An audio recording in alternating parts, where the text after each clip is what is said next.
Hi there. How's your money? We're back again with yours truly, Cryptoella. In today's video, we're going to talk about Fortnite and crypto gaming. What if Fortnite were on blockchain and had crypto? Despite not being a new game genre, Battle Royales boomed several years ago with the release of PlayerUnknown's Battlegrounds, also known as PUBG. This is a common trend among hyped things, being underground for some time until favorable circumstances appear on the horizon. This rule is more approachable regarding entire phenomena than exact projects themselves. For instance, PUBG was followed by Fortnite, Apex Legends, and even Fall Guys, which is the ideological successor, but in another setting. Now, we are experiencing a new cycle in gaming history, blockchain. Of course, crypto games are still a very young field. However, with an NFT-based project being presented at E3, the biggest gaming conference, the indication is that a new trend might be just around the corner. Furthermore, since new generation consoles were released a year ago, the gaming community needs a new object of satisfaction.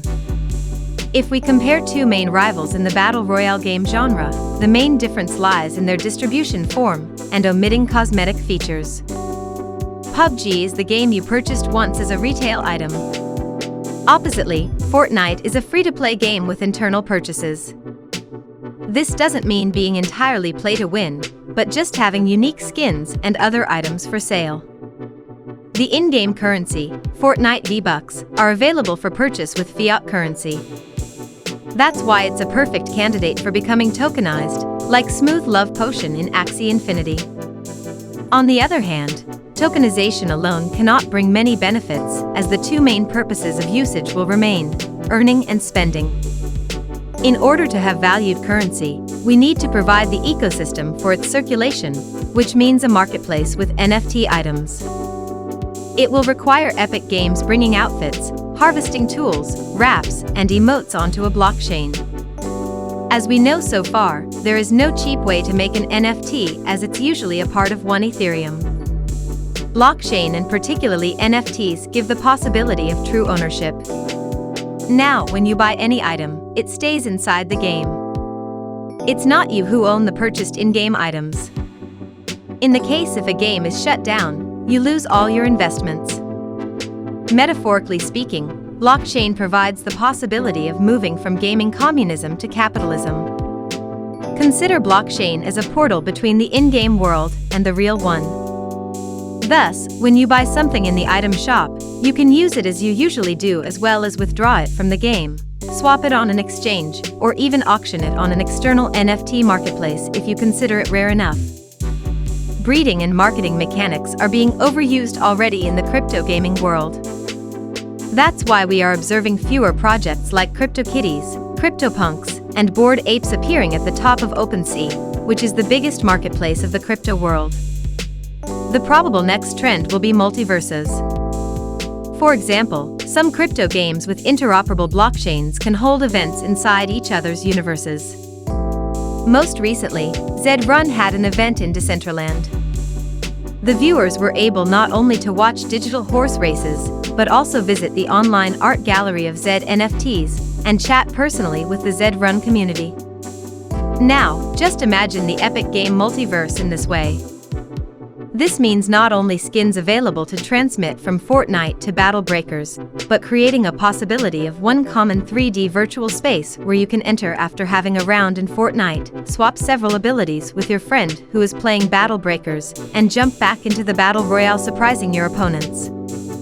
In theory, this is a multiverse with not only an economic ecosystem, but interoperable gaming mechanics. But on the flip side, traditional gaming industry is quite conservative. It's hard to convince big gaming studios to make a revolution. Usually, it's done by small indie studios that are not afraid of experiments. In this case, Fortnite is performing well enough in corporate matters. There is no reason to change things that work properly.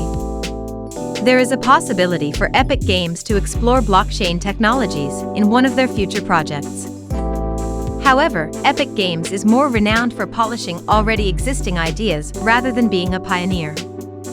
But if you really love Fortnite yet you still crave for that play-to-earn element, let's consider some other options. The closest crypto game to Fortnite is Light Night. Light Night came from a studio with a promising name, Satoshi's Games. Even the name of the project hints on an ideological closeness to Fortnite. The game features much-loved mechanics such as big maps, skins and cosmetics, and survival, of course. On the other hand, there are some differences from the original. For example, the visual style is more polygon-inspired than cartoonish. However, the main feature is getting game rewards in Satoshis, which are the smallest unit of Bitcoin. Now, why you should care about this kind of development? Once a big enough gaming studio implements blockchain in their next game hit, the new trend is launched in the gaming world. Right here and now, we're talking about possibilities and potentials. As time goes by, more and more indie developers are looking into the direction of blockchain and its features. However, the great boom is about to happen, and we need to be prepared in order to keep up with the pace. So, in short, that is all the news regarding our beloved cryptocurrencies today, straight away from yours truly, the Cryptoella. Before you leave, make sure you click the like button, share the video, leave a comment down below, and subscribe so you may get notified on our latest videos. Have a great one, and bye.